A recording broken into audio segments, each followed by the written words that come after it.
this is your water pump right here. You need to remove this hose clamp and the hose clamp down below.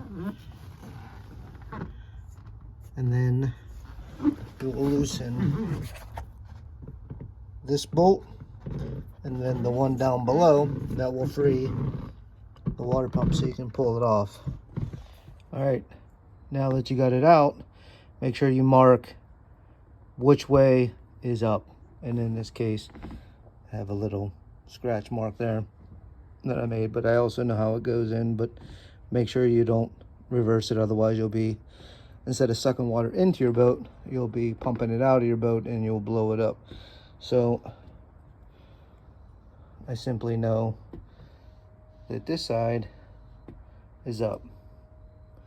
I could probably mark it better, but I know that the Sherwood logo is against the engine towards the the center of the boat.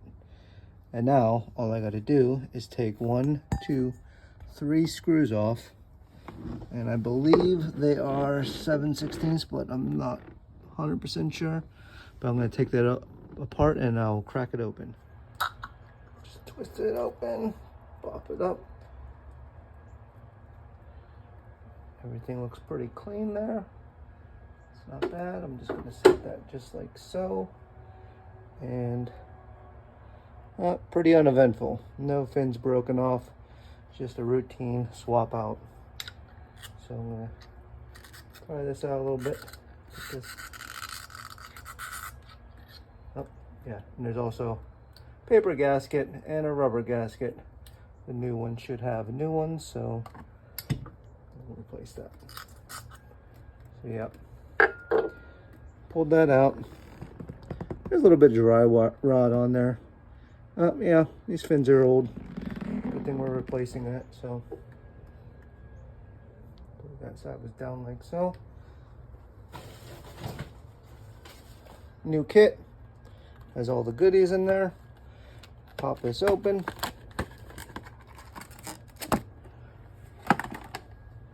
Okay, and we will just match up with exactly what ours has. That's not it. That's not it. That's not it. And the last one is a perfect match. That's what we're going to use. And a little rubber O-ring also in there. So we're going to put the rubber in first. Actually, let's get the impeller in first. So you can, and you'll need to squish it in there. Keep the fins going all the same way, kind of. Just get it in there best you can, and it'll correct itself once it starts to turn. So I wouldn't worry too much about it. But because I'm a little anal, I want to put it in with all the fins going the right way.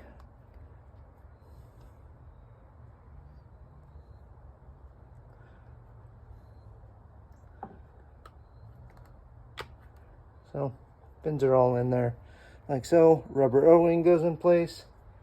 Gasket goes in top like so. And the pump, of course, it has that key. You line the shaft, the key up with the hole there, and don't force it, but it should slide right in. Yep, so we got the right parts, everything's in there. So now, all right, now we got it all closed up. The rubber gaskets in there, the rubber O-rings in there, the paper gaskets in there. It's all snugged.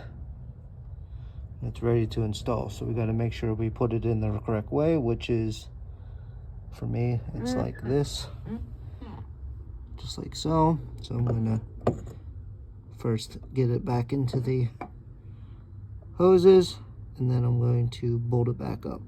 So putting the screws back in, kind of hand tighten them in the best you can. And while we're doing this, we're also going to change out the belts. So this one here is the 066008.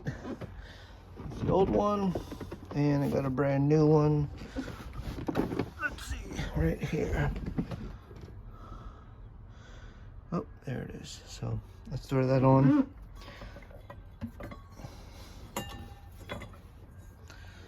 Okay, now that you got your water pump on, don't forget to tighten up the hoses. Snug them down good. Use your nut driver and tighten it up. Get the top and the bottom. So there you got it. So the water pump's back in. Everything looks lined well. And while we're doing that, obviously, changing one belt, let's change them both. So I got a new belt for the alternator as well. And you do that by loosening both bolts. This one's the one that gives tension. So once you get that off, you can put your new belt on and firm it up.